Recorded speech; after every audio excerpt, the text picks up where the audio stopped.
And now it is my pleasure to introduce our two speakers tonight.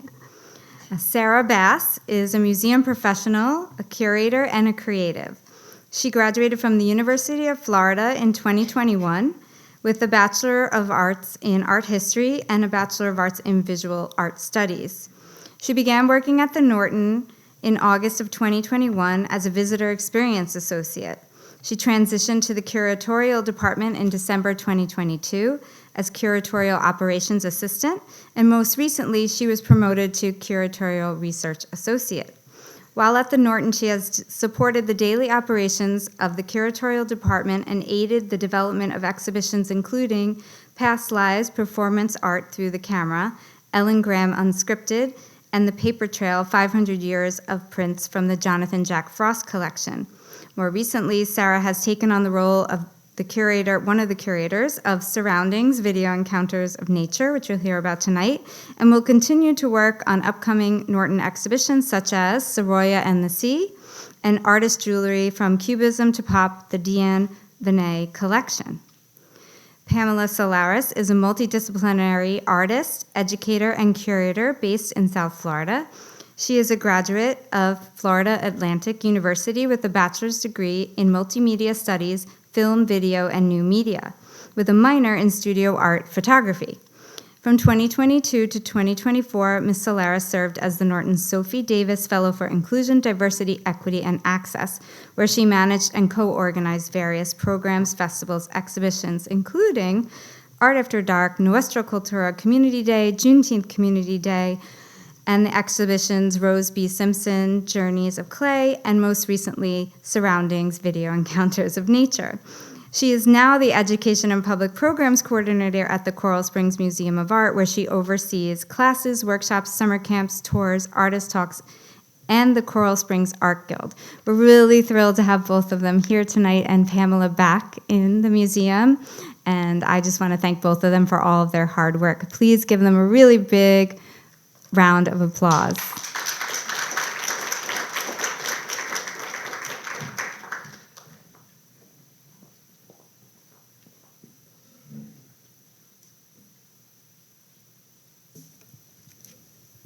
Thank you all. Hello? Okay. Thank you all so much for being here, as Jody said, and welcome to the Norton. We're looking forward to discussing Surroundings, Video Encounters of Nature.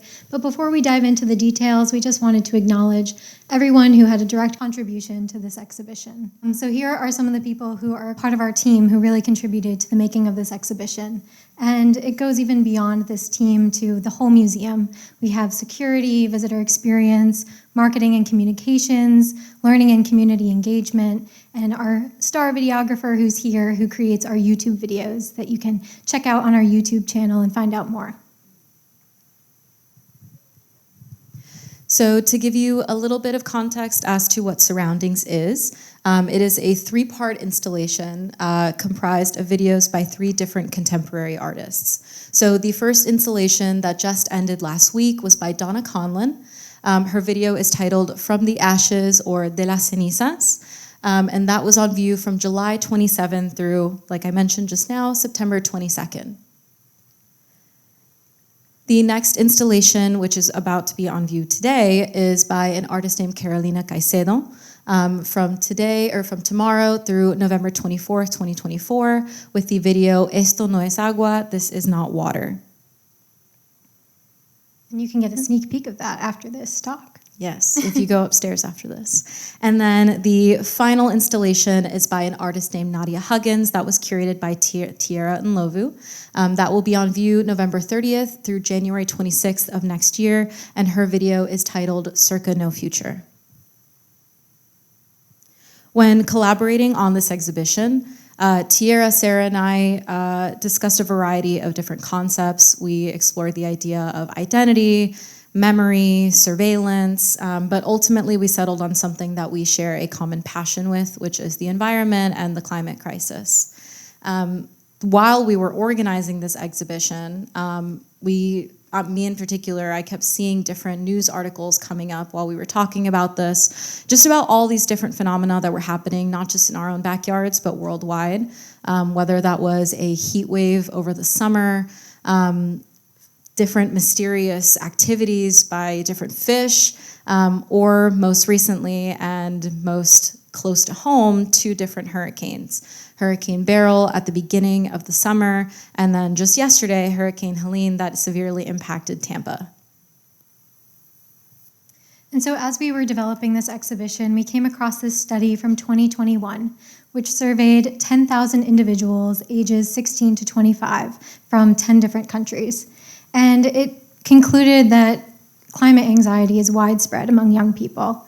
And it turned out that most people felt very pessimistic about the future of the planet. They felt that it was frightening, and they felt guilty, sad, anxious about the future of our planet. And so we decided to take those statistics and translate it into a design element in our exhibition. And you can scan this QR code. Oh, go back one. You can scan this QR code here or in the galleries to read that study in full. And so here are those statistics in our galleries. We have this beautiful display of pie charts. Even if the statistics aren't as beautiful, the pie charts are.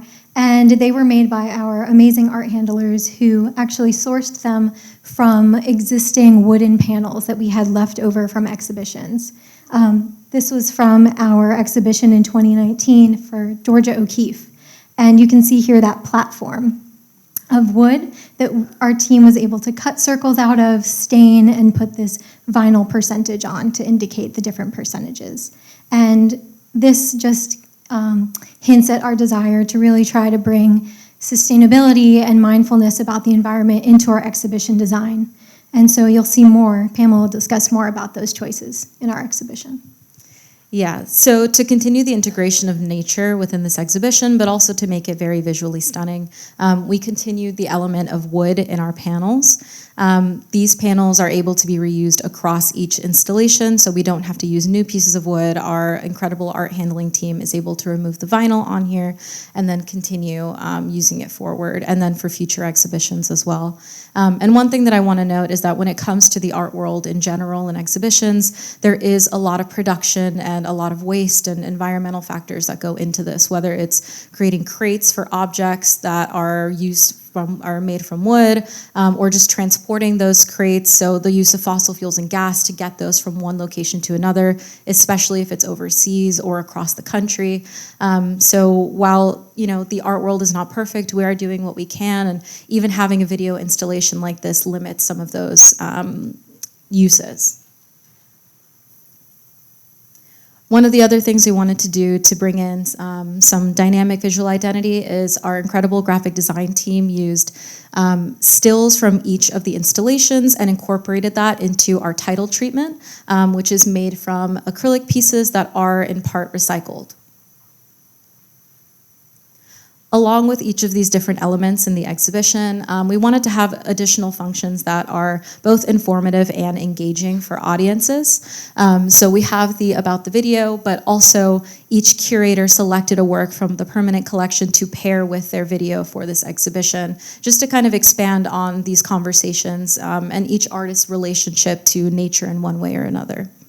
In addition to that, we also asked each artist who's exhibiting to reflect on their relationship to the environment, both as artists and as humans. So when you go into each installation, you get to hear directly from the artist herself on what her thoughts are. So previously, this was an example of Donna Conlon's response. If you go upstairs after this, you'll be able to see Carolina Caycedo's response. And then if you come back later in the year, you'll see Nadia's response. And last but certainly not least, we really wanted to encourage guests to have a way not just to view the exhibition and take it in passively, but also to have some action within this exhibition and see how they can do their part. So we worked with our AV team and again, our incredible graphic design team to find ways that we can get involved.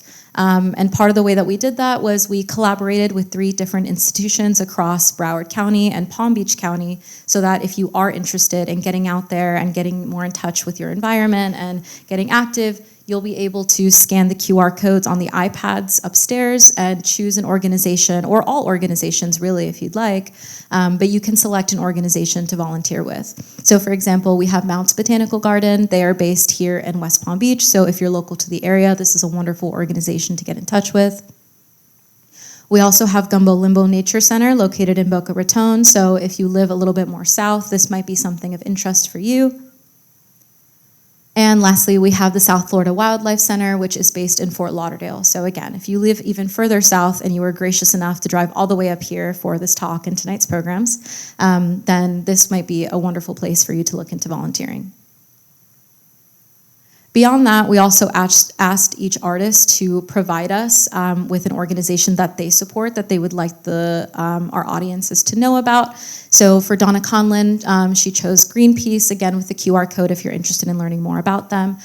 For Carolina Caycedo, she chose Pacto Ecosocial e Intercultural del Sur, which is a big Spanish name, but this takes place in Latin America. And then Nadia Huggins chose Parlay. So if you're interested in these, you can also scan the QR codes. But our intention really is to go beyond just local and national and even get into international reaches as well. And here we have it again in Spanish. Fun fact, most of our texts in this exhibition and across the museum are bilingual. So if you're a Spanish speaker, you'll have the ability to read these things in Spanish as well. So here we are looking directly into the curtains that hide our video. We really wanted to create a cinematic experience, so you'll enter in through the curtains and turn into the video space. Here's what you'll encounter. This is from our last iteration of the exhibition, which just closed last weekend, and you'll see this semicircular bench, which we actually sourced from another location in the museum, which you might recognize, in front of our painting by Soroya. It's Beaching the Boat Afternoon Light, and it just shows, again, reusing, repurposing what we have, and creating a new space for it, and a cinematic experience in our show. And this is what you will see when you sit down in that bench. And from here, I want to tell you a little bit more about Donna Conlon.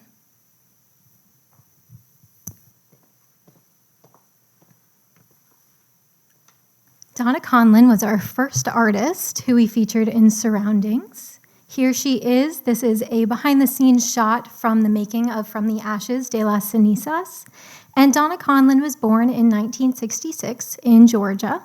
She was raised in Texas, and then she moved to Panama in 1994 with her husband, who at that time was still her boyfriend, and he received a job opportunity there. So they moved there and then raised their family there, and she grew her artistic practice. Her artistic practice is based on observation. She has a background in biology, and that is what really fuels her art making. She seeks to observe human behavior, her natural environment.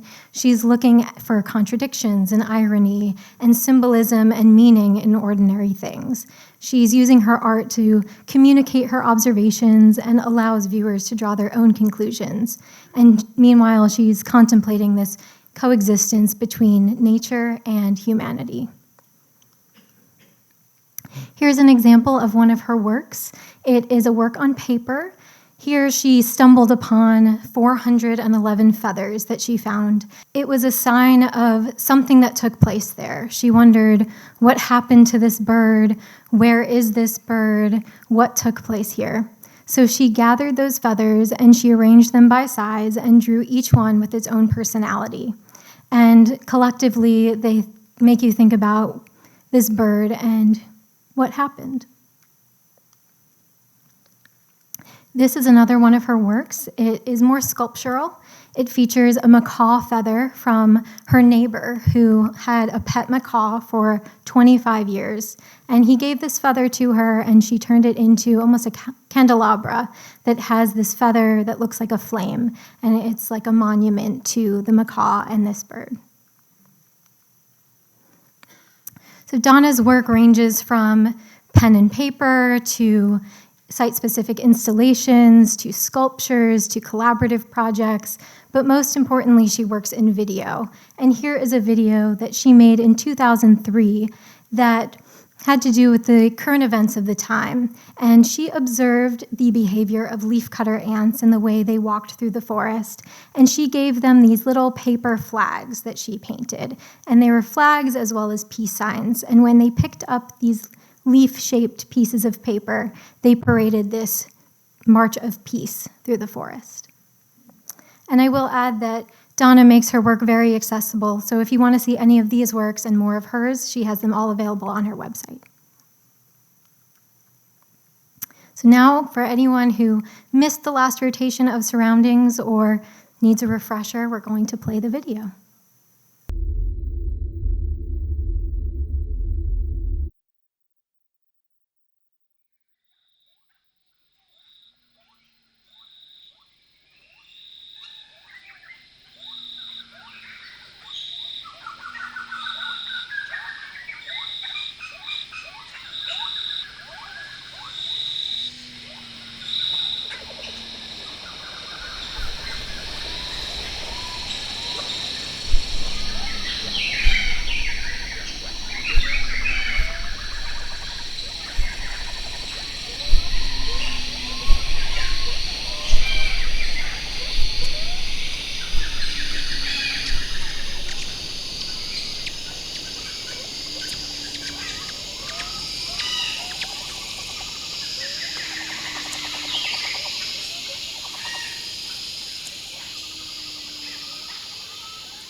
So, as I mentioned, Donna Conlon has a background in biology.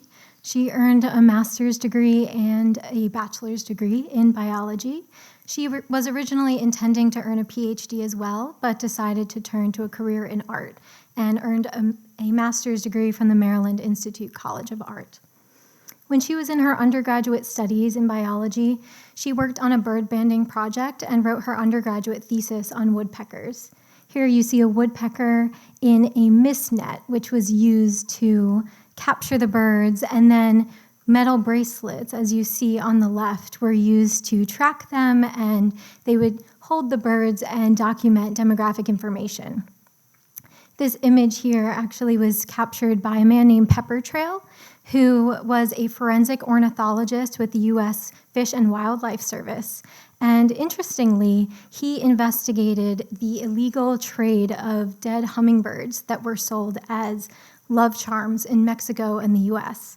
So that was something just interesting that I found while researching for this show. And if you're interested to learn more, there are great articles on National Geographic and the Audubon Society. So when she was doing this bird banding project, she observed that when she held a bird in her hand, when it was lying on its back, it wouldn't just fly up right away. It would have a delayed return to flight. And that strange observation is what prompted her to make this video all the years later. She captured a variety of birds when experimenting to make this video, and ultimately settled on this bird, the white-necked Jacobin. This bird had a dramatic return to flight. It flew directly up into the air, and it reminded her of, in Greek mythology, the phoenix rising from the ashes, or in Aztec mythology, like a reborn warrior.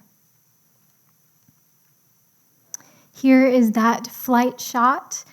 She actually started with this scene of the video, and this bird in particular flew straight up in the air with its arms spread, and it continued from there to take the close-up shots of the hummingbird. So she captured this shot and the rest of the video with a camera that captured 1,500 frames per second. So she was able to really slow down the fast flight of that hummingbird. And here's a close-up image of one of the hummingbirds. She used several hummingbirds throughout, and here you see the bird's claws and the feathers, and when you watch the video, you'll see the feathers rustle with the wind, and that sound is actually produced by someone using their breath into a microphone. The sound of actual wind was a bit too harsh for the filming of the video, but someone's breath was the perfect sound to pair with the shot. And here you have a close-up of the eye, that pivotal moment when it blinks. And if you look closely into the eye, you'll see the artist's hand reflected here. So as Pamela mentioned, we paired each video work with a work from the Norton's collection. Here you have a work by Harold Edgerton, Rising Dove, from 1934. Harold Edgerton, like Donna Conlon, was a scientist, and he earned his degrees in electrical engineering and worked at MIT. He developed the stroboscope and its uses in science and art, and he noticed that that bright flash of the strobe enabled him to capture an instant of motion on camera. And so here he captured the flight of a dove flying from a person's hand, similar to what Donna Conlon captured. And so here you have those two side by side, one from 1934 and one from 2009, and you just see both birds with their wings spread and captured for us to admire. So thank you. Oh, and some words from Donna. So before we go to Carolina Caycedo, I do want to share a bit from Donna's written response. And she says, I think of my work as a kind of quiet activism, a way to process and communicate my concerns and share my perspectives with the public in a poetic rather than didactic manner so that the viewers generate their own questions and reach their own conclusions. My main goal with my artwork is to provoke more noticing, questioning, and drawing of independent conclusions at a moment when thinking critically is more important than ever. But as entomologist E.O. Wilson stated, we are drowning in information while starving for wisdom.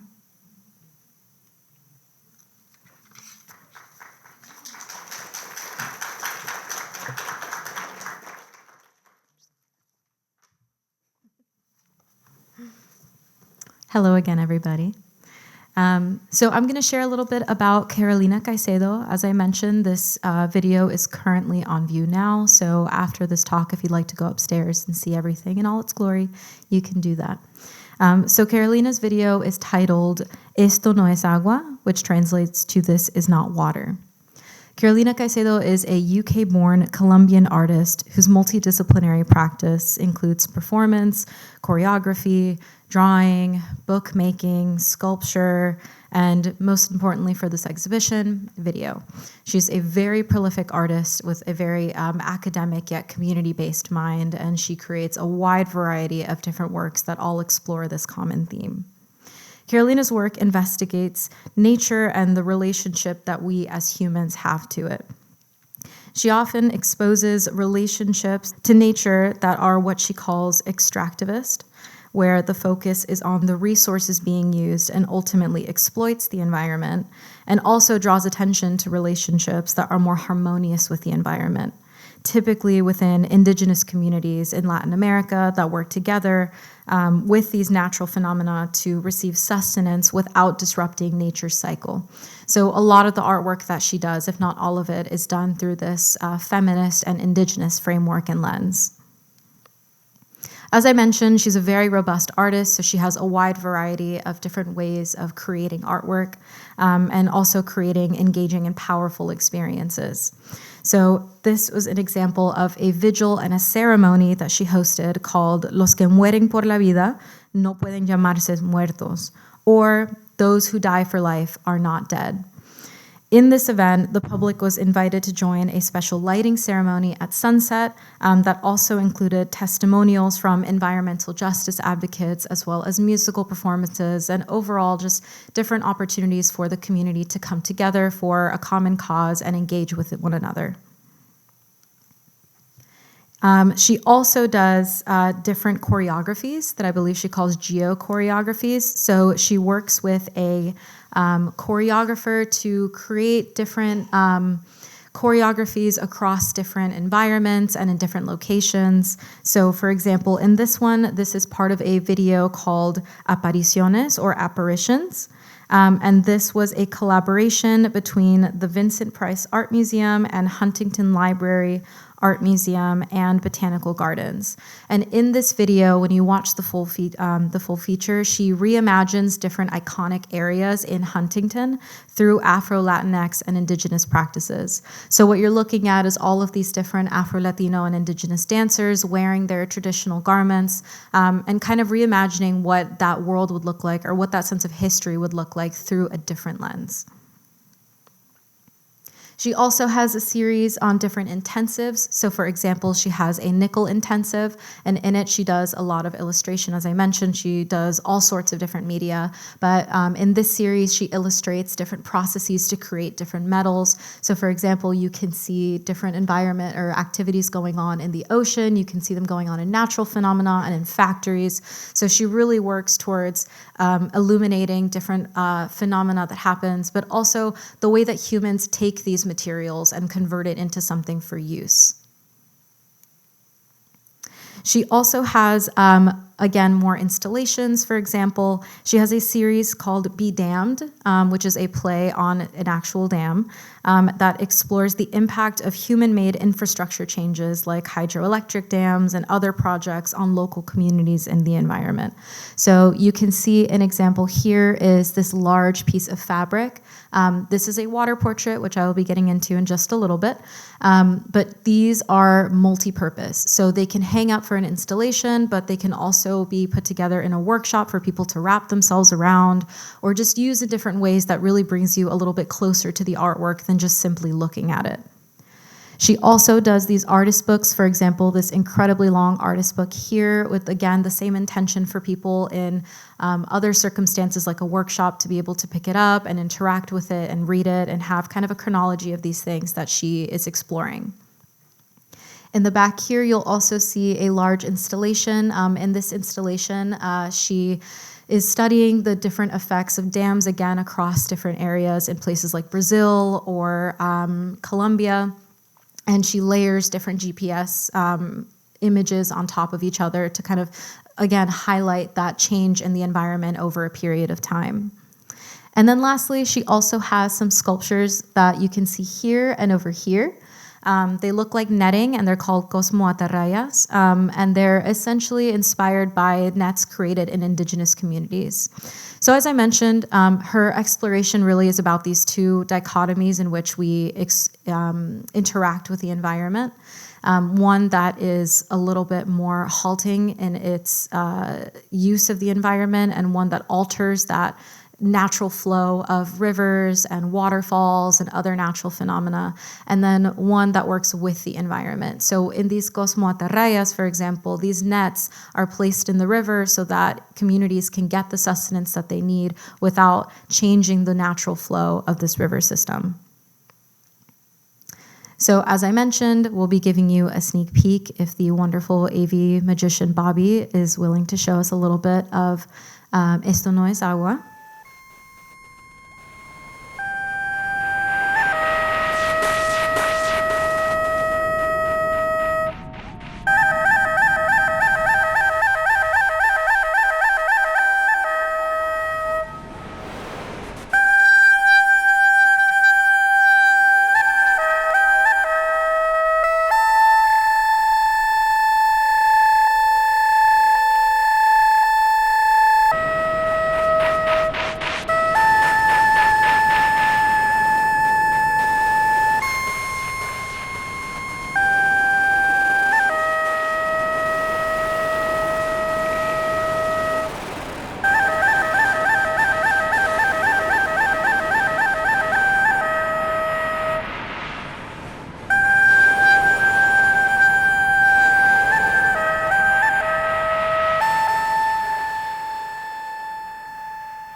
Any guesses as to what we were looking at just now?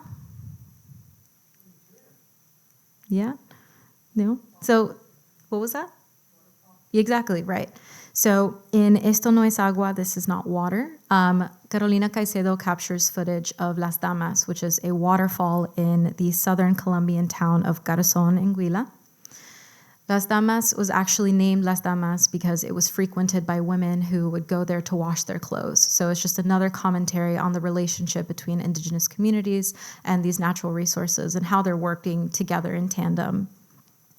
She does what she calls a water portrait, which, if you remember from the previous slide, is a manipulation of these different bodies of water. So from what you saw in the video and what you see in this slide, she will splice it, she'll mirror it, she'll move it around, and essentially create a very dynamic, kaleidoscopic view of this natural body of water, which is really fun to look at, but also gives us a little bit something deeper to look into than just if you were looking at a regular portrait of a waterfall. By changing the way that we perceive a regular waterfall, she's really compelling viewers to think less about the materials that they can receive from something like a waterfall or another body of water, and more about them as living beings and living phenomenon that have a sense of agency. She will refer to them as agents of change. So you can also see, or if you watch the video, you can also hear the different sounds in the video that were also kind of remixed and chopped up. So she took the sound from the waterfall and turned that into almost like a beat. But another thing she incorporated in it, which you could definitely hear, was the sound of the mio flute. So this is an indigenous flute that is used in Colombia, and it's part of what makes up music in the genre of cumbia music, which is very popular in Latin America and particularly in Colombia as well. So she's really tying these two ideas of a natural environment, but also an indigenous community, and highlighting that kind of symbiosis that exists when there's a sense of respect and a sense of reverence with the planet. Again, you can see here that dynamism when you're looking at this video. Carolina really is looking to revise, as she says, revise and decolonize our contemplative and utilitarian relationships toward landscape, which essentially is just to say, to make us reconsider the way that we perceive and react with different natural phenomenon, whether it's the beach here or a waterfall in Colombia. She really invites us to think beyond how we use these resources and how they work for us, and remember that these things are all living phenomenon and, again, are worthy of respect, and not just admiration and respect, but also sustenance, to really care for these different phenomenon. One of the terminologies that she's used in the past is using the word sustenance over sustainability in particular. And I know it sounds kind of funny because sustainability is a very popular term. I mean, we've even used it in this presentation, but when we think of sustainability, often we think about keeping things as they are, right? So not going beyond that, but just sustaining it for how it is now. But when you think of something like sustenance, you're thinking about what that thing needs in order to thrive and how to keep it going. So that's one of the concepts that she really explores in her work. So the object from the permanent collection that was paired with this video is a photograph from a larger series. It is by a photography duo by the name of Eduardo Del Val and Mirta Gomez. So they are Cuban-born photographers that are actually currently based now here in South Florida. And their photograph is called Untitled, from the series Fried Waters, Yucatan, Mexico. Eduardo and Mirta have been a photography duo for several decades. And the really interesting thing about the way that they work is that each of them, so within their bodies of work, they're very interested in the idea of transformation and change. And so they'll visit one site and they'll create a whole series about a phenomenon that happens, whether it's the dilapidation of indigenous structures or the change of the body of water. But so they'll go to the site and they'll shoot dozens and dozens and dozens of rolls of film. And then once they have all the images, they will mix them all together so that they can't definitively say who took what photo. That way it's more of an egalitarian approach versus, these are all my images, even though we're a photography duo. Mirta herself has mentioned that transformation is always the key element that calls attention to itself. And the way that they actually found this structure is they were in Yucatan, in the Yucatan Peninsula, and they were originally working on an architecture series for a series called From the Ground Up that explores indigenous architecture. And when they were there, they actually stumbled upon an ancient salt site. So there are two ancient salt sites in that area. One of them is called, forgive my pronunciation, but it's called Chutambu, and the other one is called Zilam de Bravo. So when they found these two salt sites, they were really fascinated by the production of salt and, again, that concept of transformation. So how this works is the workers in this area will dig a trench in the body of water, of salt water, and they'll line it with an impermeable border. So as the sun comes out and it dehydrates the water, that water is evaporated, and what is left is different rock salts. And so those salts are raked and harvested and collected in what Mirta called a very unforgiving condition because it's very hot and very sunny. So this is a practice that has been in production for hundreds, if not thousands of years. So again, a very long-lasting indigenous tradition. You can see these two in connection with each other. I really appreciated visually those formal connections and the way the color works and just that appreciation for nature and that hard nature of the rock and the ocean with waterfalls. Part of an excerpt I have is here as well was from a conversation that I actually had with Mirta about this series. And she had mentioned that the two salt sites were documented by a bishop from Spain. He was sent to Yucatan to colonize it and convert the general population or slay them. While he was doing this, he was also writing about what he saw. It was the first record of what was indigenous to the area. He describes these two places and that they were already in trade with Central America and the Caribbean and had housing, flora, animals, and everything.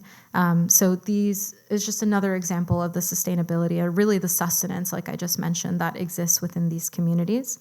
And Mirta actually mentioned that they spent over the course of 5 years photographing these different sites. So they have dozens of images, which we have thankfully in our permanent collection. But this is just one example. And really what else is fascinating to me is that when we're looking at these two, the video and the image, even though we don't see evidence of human interference, we don't see anybody's reflection or their hands or, the things that they're working on, that evidence is still there. So with Carolina's video, somebody took that video, that it was edited and manipulated. So somebody had to have been there to capture this footage. And then for Eduardo and Mirta, not only do you see the artist's hands as the photographers, but you also know that there's evidence of these people who will come in after this process is done. So even though it seems like a very stationary image, there's so much more that is happening in the background. So with that, we'll go back and take our seats and talk a little bit more about the third installation that will open in November, very briefly, by Tierra and Lovu. Again, if you're interested in learning more about this exhibition or this installation, you can look for something towards the end of December or in the winter where she will elaborate more on this.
So again, she couldn't be here tonight, but she did want to share a statement that she had throughout the organization of this exhibition. So Tierra said, in preparing for this exhibition, Hurricane Beryl made a historic, devastating landfall on St. Vincent and the Grenadines.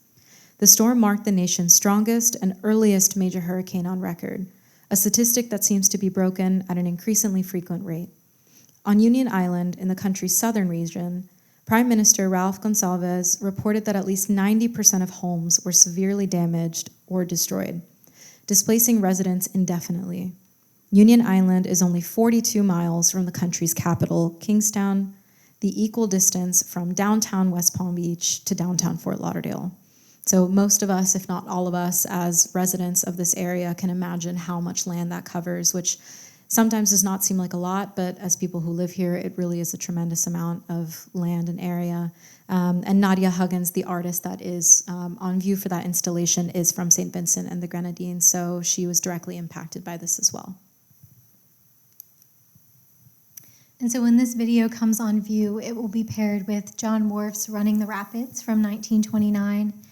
For each of the 3 installations of this show, myself and Pamela have featured a photograph from the collection, but this rotation will feature a work on canvas, an oil painting. And like the video, you see individuals interacting with the water, and then in the painting you see individuals canoeing in the water as well. And so this pairing really investigates that marine environment, and we hope you learn more in November when it comes up. And with that, we would love to hear any questions that you have, and we thank you for listening to our discussion of this show, and we just hope that you feel inspired to connect more deeply with the environment and look more closely at nature, the beauty, and the little creatures that exist, and just feel curiosity and hopefully hope for the future. Yeah. If I can say one thing really quickly as well, it's just reiterating what Sarah mentioned. We're not scientists, we're not environmentalists, but we do care deeply about the planet, and I just hope that this serves as a reminder that the less time we spend surrounded by nature, the more disconnected we feel to it. So if there's anything you can do, if you can't volunteer, if you can't, do what you think is your part, you can still just get out there and enjoy the environment, whether that's a park or a beach or, anywhere outside, really. Our sculpture garden. Our sculpture garden, their sculpture garden. I don't work here anymore. But whatever you do to get out there is one step closer you get to connecting to your environment. And I think that helps us be more empathetic creatures and just remember the planet that we're trying to take care of and make it better for our descendants.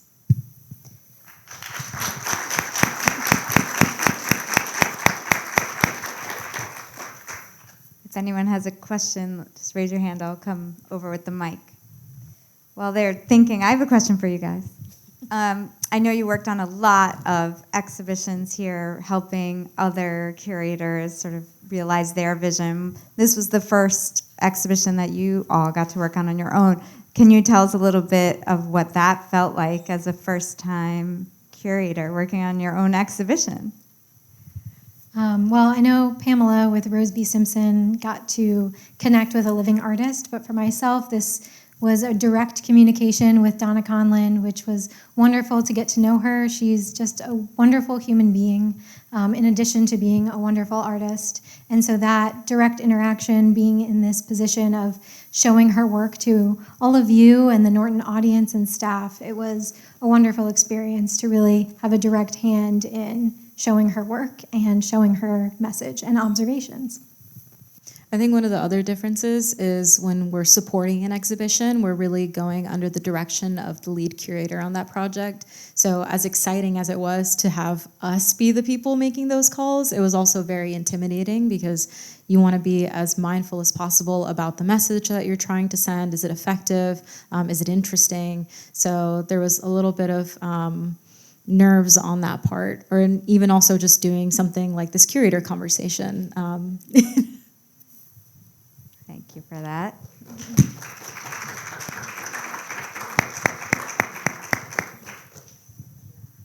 Any other questions out there? All right, well. Oh, sorry, we got 2 questions over here. You got to give them time to think, everyone. I just want to say that was a wonderful talk. Thank you both so much. My question is that I'm assuming you had to look through a roster of artists, and I'm wondering, what was the breaking moment for you to select the artists you did? Well, I think we used a variety of different tools to find video art. We looked through Artsy and put different searches into keywords into the search field. We looked at other museums' websites. And for me, I think I started to look at just the key image that was accompanying that video. And if it struck me, I wanted to click on it and watch it. And then with Donna's in particular, it was just so beautiful. And at first, I thought the hummingbird was dead, which I think is a common thought when you see it. But yeah, I gasped when the first time I saw it and the eyes blinked. I was like, oh, it's alive. And so that was just so striking. It was suspenseful, and then there was a lot of awe and beauty, and I just think that those are really important things to look out for. And I think with Carolina, that actually wasn't the first video that I saw of hers. I saw a couple of different videos that kind of intrigued me. She had, if I remember correctly, a much older video that was kind of capturing like the reggaeton scene in Latin America, which has nothing to do with this, but was super interesting. And that kind of led me down a rabbit hole of her work. And what I really respect about Carolina is just her dedication to this entire concept, to decolonizing the ideas of our relationships to nature and doing performances and community building and being multidisciplinary in literally every aspect of the word. It's very aspirational for someone who works in cultural institutions but is also an artist herself. So I really respected that about her. Yeah, one more over here. Well done, ladies. I thought you did a great job in just kind of your presentation, and I could see that you're on the road to many more experiences like this. When I went to see the exhibition of the one with the hummingbird, I was really impressed with the way you set it up, because it was kind of like unknowing, walking through that and then sitting down and then just being, you know, like viewing this big screen in front of you and not really kind of understanding what it was about. And I really appreciated the suspense of her video. It was very capturing, even though it didn't seem like it was, you know, like out there and full of adventure or anything like that, but it was just the way that she was able to capture us and invite us into this video. So just thank you for your presentation. This was very good.